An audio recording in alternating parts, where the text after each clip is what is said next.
Everybody, welcome to the Road to State, sponsored by Raising Cane's. We are down at CSU Pueblo ThunderBowl, and guess what? Lyman just topped Buena Vista 14-10 to be the 1A state champs. And guess what? We have guests. We have guests. Come on down.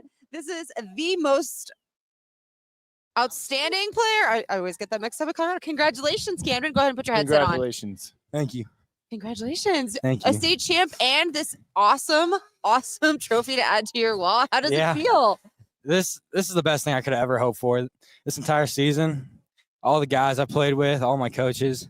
This is the best thing I ever could have wished for. And you're just a sophomore, right? Yeah. That's incredible. So we could add two more to this mantle before the years are over. But yes, ma'am. Is a great start going into this game today. What was the feeling like in the locker room? Were you nervous? Were you excited? Were you out for revenge from that earlier loss in the season? Talk to me through it. We were for sure out for revenge. After we lost to them up at BV, they put losers on their sidewalk as we were coming out. And we had that hung up in our locker room all throughout the week just to look at. And we were just ready to come get our get back. And that you did. Was that game as physical as it looked? I mean, I'm standing on the sidelines taking photos, and it looked like on both sidelines, guys are coming off limping, getting worked on, going back in. I mean, it just looked like a bloodbath out there. Oh, yeah, they're a physical team. They're probably the most physical team we played all season. And we knew we just had to give it right back to them and do our stuff. And that you did. Again, that 14-10 win, the 23rd title to add to Lyman's excessive trophy case. What is the feeling like? Now, you are a family of Tajas. Yeah. What is the football culture like in your family? Like, was there any advice given or anything before you went into this game for you to settle in and just do your job? No, not a lot of advice. They just told me relax, be you, and run people over. And that you did. Congratulations. Did you get to celebrate at all before Dan stole you over and brought you? Okay, good. Yeah. Okay.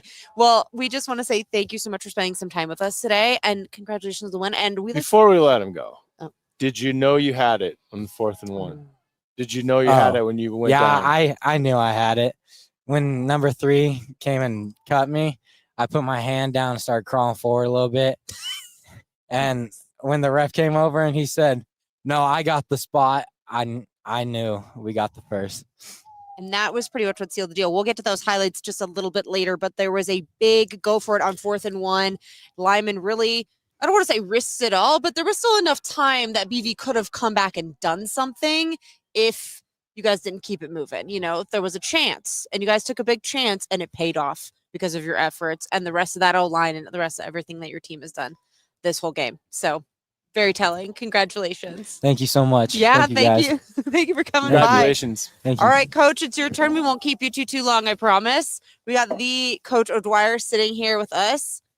We'll give him a second to put his headset on. But first and foremost, Coach, congratulations. Well, thank you very much. Thanks for everything Colorado Preps has done all year. It's been great to watch and listen to. So great on you guys. Listen, we believe that these high school kids deserve the coverage that they've earned. They work really hard, and this is a big part of the culture that's just going to take it to the next step. And to cover a program like yours just goes hand in hand with that. Yeah, well, we're just very fortunate and blessed.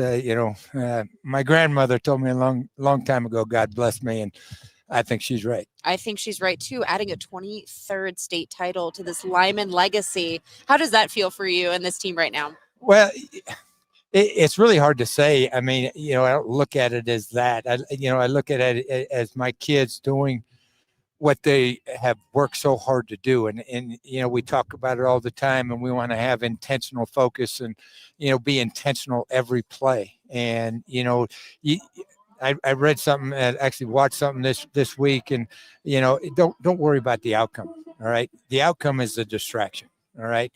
Worry about what you have to do each and every play. And then the outcome will take care of itself. Speaking of a lot of those plays, last week, you guys just ran the ball. That's all you did. I think Dan said someone got in trouble for calling a pass play at some point. This game, you come out and you're throwing the ball all over. Did you guys see something on tape that you liked from the first game? Did you feel like you could exploit some certain things? You passed a lot more than we thought you would. What went into that? Well, I all week and really since the playoffs started, we actually do practice throwing the ball. I know it doesn't seem like it, but we actually do. And we just saw some things with their man coverage and things like that we really thought we could exploit just a little bit. I wouldn't even say exploit it, but at least give us opportunity to make some plays. And, I know we're a running football team and that's what we want to do, but it isn't like we cannot do that. It isn't like we cannot throw the ball. You have a kid like Camdyn, and as well as he ran the ball, he had some big catches in that game. Was he a guy that you were going to focus on, or did he just happen to have the luck of the draw and the ball just came to him in the right spots? Well, a lot of that was, off our counter tray, which we run a lot of counter tray, and then we run boot off of it. And, actually even in our first game with Buena Vista, we had that as well. I mean, it's a very hard pass to stop. And when everybody's concentrating on your running game and it's a really low risk pass, if you will. It's a long handoff for us. And so, we thought that the way that they were kind of creeping towards the line of scrimmage, we really thought we had an opportunity on some of those, plus some of our wide plays and things like that. So, and plus it kind of slows that pass rush down too. And, Buena Vista is just a tremendous program and tremendous kids. And so we had to do something to kind of get our quarterback out of that mix just a little bit. Well, it clearly paid off, Coach. Congratulations on that 14-10 win. Go celebrate with your team, your family, and everybody else that came to celebrate you guys. We can't let him off the hook this season. Oh, I'm sorry. I have to ask about the fourth down call. Was there any doubt you're going for it? I just want to keep skimming over it, but Well, I put it in my notes. I put it in my notes. In my mind, it came down. You don't get it, and you give him a short field, and anything could happen. Just what was going through your head when that play was called? On that, I really thought that, this is who we are, right? And I know it's, 4th and 2, 4th and 3, whatever it was. And I really thought our kids up front could really buckle down. And, Buena Vista did a really nice job. But, hats off to my offensive line, and I've kind of talked about them all year. And they are a very, very special group as a whole unit. And I've had more fun coaching those guys. If that play doesn't work, it's all on me, right? And so, and like double fashion because I'm the offensive line coach as well. And so, I kind of really thought this is a big momentum getter or breaker, one or the other. And I think you have to show confidence in your kids and you got to do what brought you there. Right. And I kind of said, all right, Keegan, we're coming right over you. And, and they knew we were coming right over him. And little tiny fella. Yeah. Well, just itty bitty. Yeah. Just an itty bitty little fella. But I tell you what, he's done a fantastic job all year and no more bigger than this game here. Yeah, the biggest stage, and that call definitely paid off. And we were very lucky to sit here and watch it. And now you guys are state champions once again. Way to cap off your 2025 season. We really appreciate your time spending and breaking down this game with us. It was a blast to watch. So now, can I release Now him? you can go. Now you can go celebrate with your team and your family and everybody else from the town of Lyman that came out. That was thank great. you so much. Thank you. Congratulations, Coach. Thanks, Mike. All right, guys, don't go anywhere. We'll be right back with the Road to State, sponsored by Raising Cane's, with highlights and more discussion about Lyman, Buena Vista. Raising Cane's invites you to grab life by the chicken fingers. So get out there. Be you. Do you. Embrace whatever makes you, you. All while enjoying Raising Cane's hand-battered cooked-to-order chicken fingers, crispy crinkle-cut fries, buttery Texas toast, and that secret recipe cane sauce that makes everything that much better. So go on, savor the day. Raising Cane's chicken fingers, one love. This is Tim Anderson of Gordon Insurance, and we are proud to support all of our area athletes. With offices in Lyman, Callahan, Flagler, Sterling, and Kit Carson, we offer all types of insurance, including home, auto, commercial, farm, crop, life, bonds, and workman's compensation. We are independent and thus can offer you multiple choices of companies, not just one. Call or visit the office near you, and one of our agents can take care of you. See all of our contact information by going to www.gordonins.com or call me at 719-740-1361.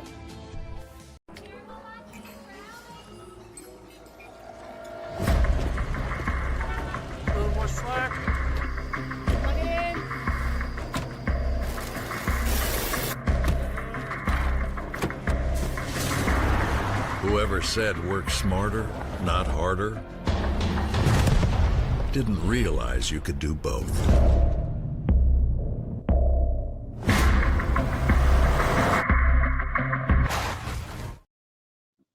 Hey everybody, welcome back to the CSU ThunderBowl here down in Pueblo. We just wrapped up the 1A state title game, and Lyman reigns once again, guys. That 14-10 win. Let's talk about it. Dan, your takeaways, because you're just now joining us. Crazy. No. You know, it was what we thought it was going to be. It was a tough physical game. I heard Camdyn Tacha say that, Buena Vista was physically the toughest team that they played all year.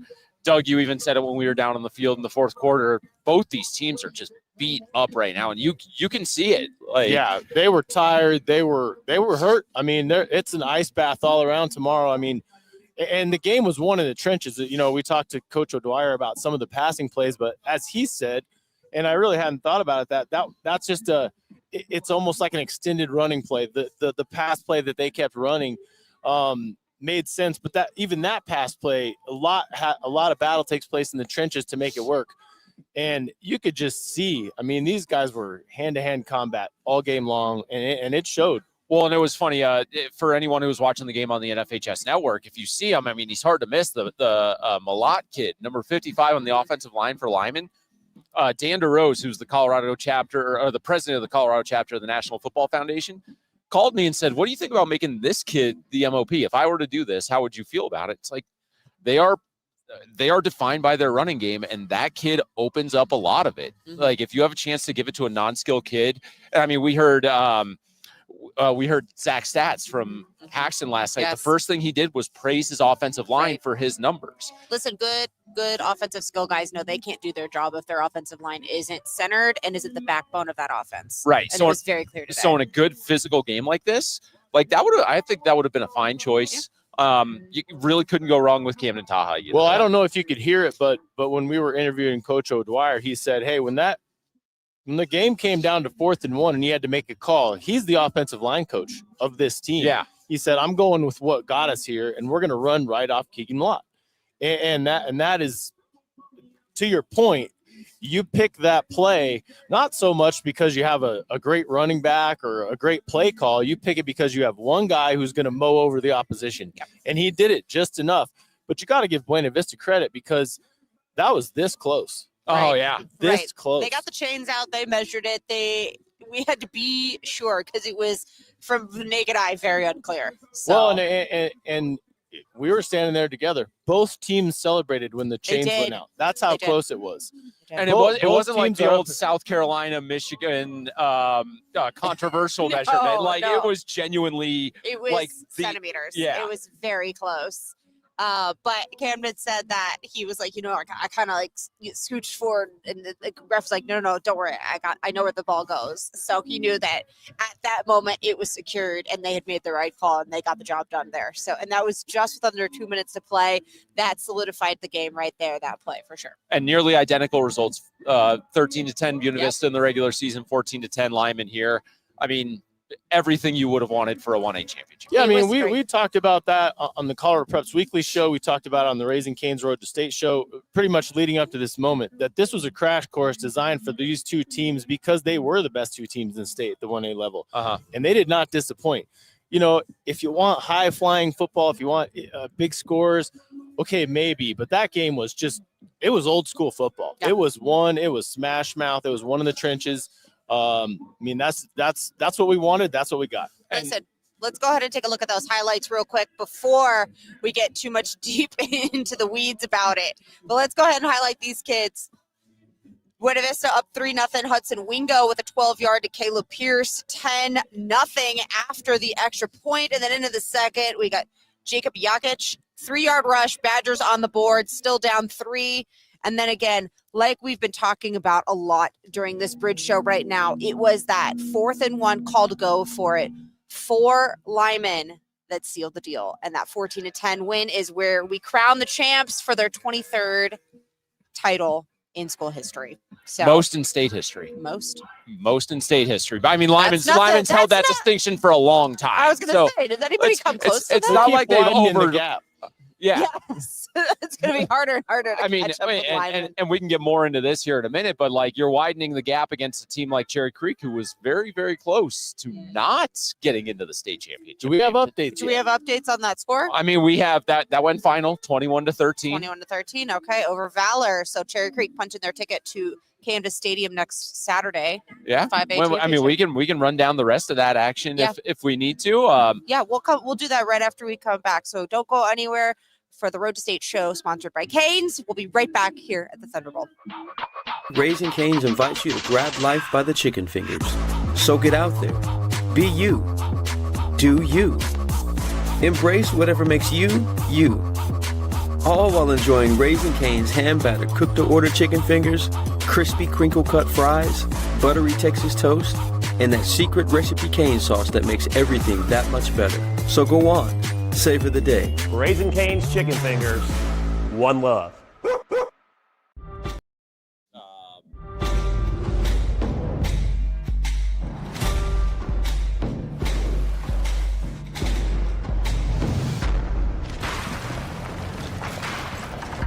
There are those who say the modern world has made us lose touch with places like this.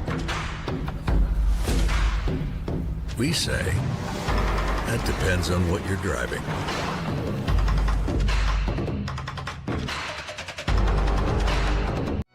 When I go to court, these aren't my clients, these are my friends. These are people that I believe in. And they have one shot, just one shot for justice. If they've come to me and we've gotten to trial, their life has been turned upside down in some awful way.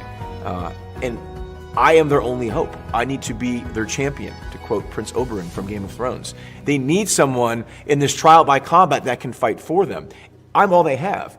So if I haven't put the time in, if I haven't trained, if I haven't humbly looked in the mirror and thought about ways I can be better, and I don't present my best self in court, then I failed them. And that's what motivates me as a trial lawyer, because when this is over, that client goes home. And if I haven't done my best for him, I haven't been his champion, then I've failed.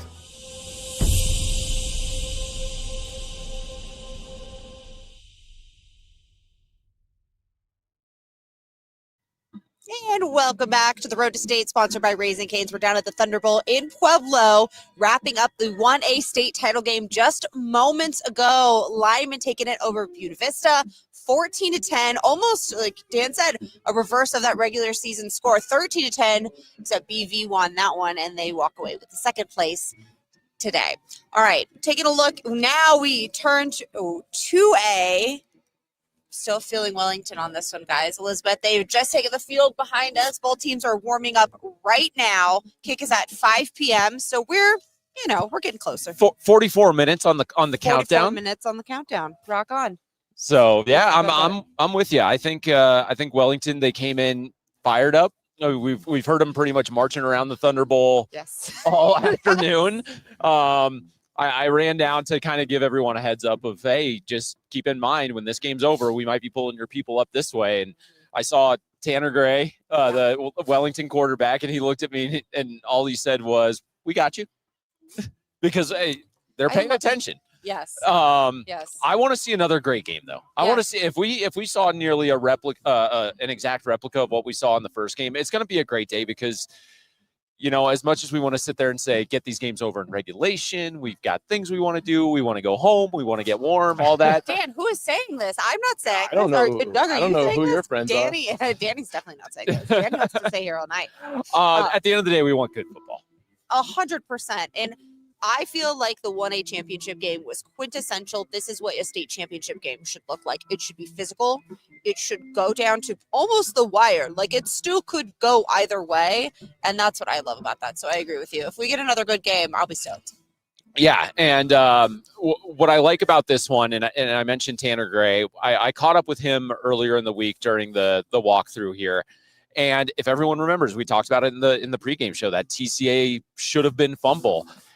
he gave a really good response about how the team really grew from that and how that moment got them back here. And here's what Tanner Gray had to say. It felt great. It was definitely redemption. You know, we've been looking forward to that to probably more than a year. So that's what we've been working for, and we accomplished, but we still got one big goal. So I think it made us way more mature, you know.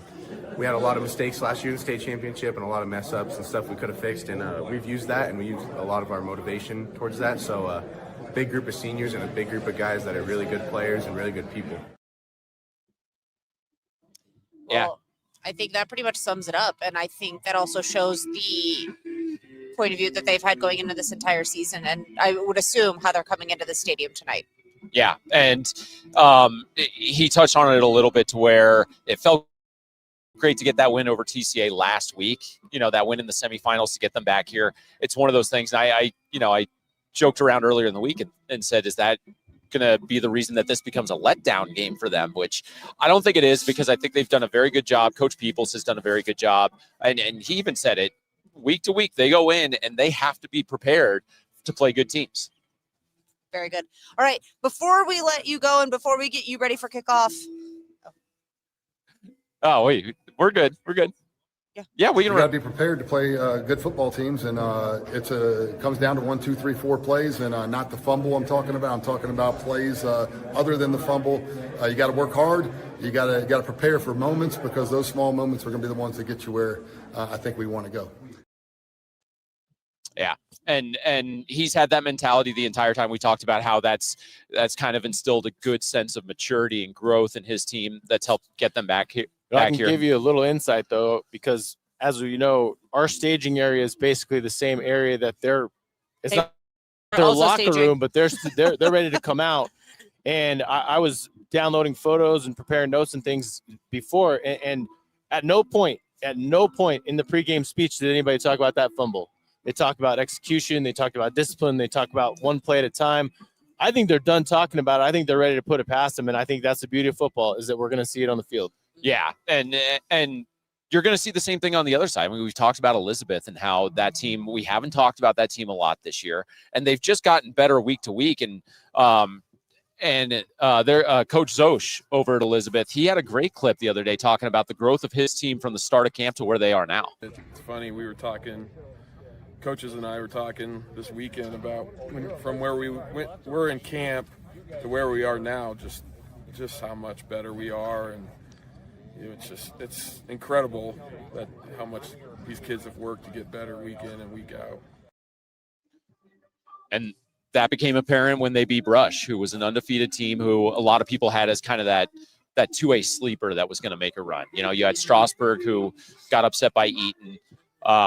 TCA and Wellington were both undefeated, and then Brush was that undefeated team that when they went into Elizabeth, it was the Cardinals walking away with that, and their quarterback Griffin Widholm had he talks about how much that boosted the confidence coming into today. We knew that we could hang with anyone at the start, but it definitely showed it when we beat them and went out there and proved it. So, good team. They're undefeated. They played some really good teams before us. It was really big going out there and going against a huge undefeated team, winning how we did right at the end. It's kind of a nail biter, but wouldn't want it any other way.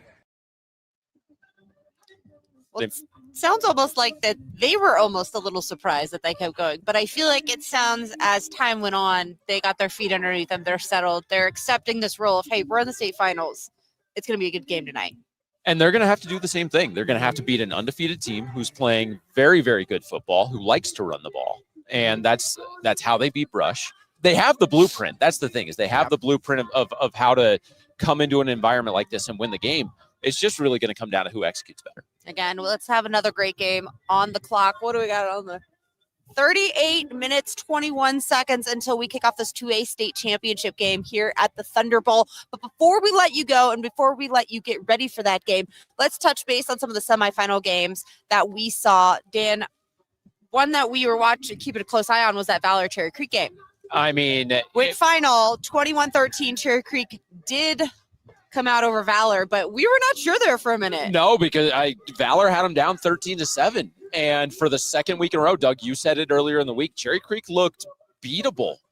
And there's no Jackson Roper. I don't think Jaden Fox is entirely healthy. Now, a kid like Jaden Fox, that's probably not going to matter because he's going to suit up and on game day, it's really going to be hard for him to not be at his best. Sure. And that was apparent when they got the lead and they really just turned to that ground game. Mike Sanford had told me a long time ago, we're going to try and make Brady Vodica beat us through the air. That's how we're going to win that game. And when when Creek was down, that plan had a chance of working. They weren't scoring the numbers that we've seen Cherry Creek put up.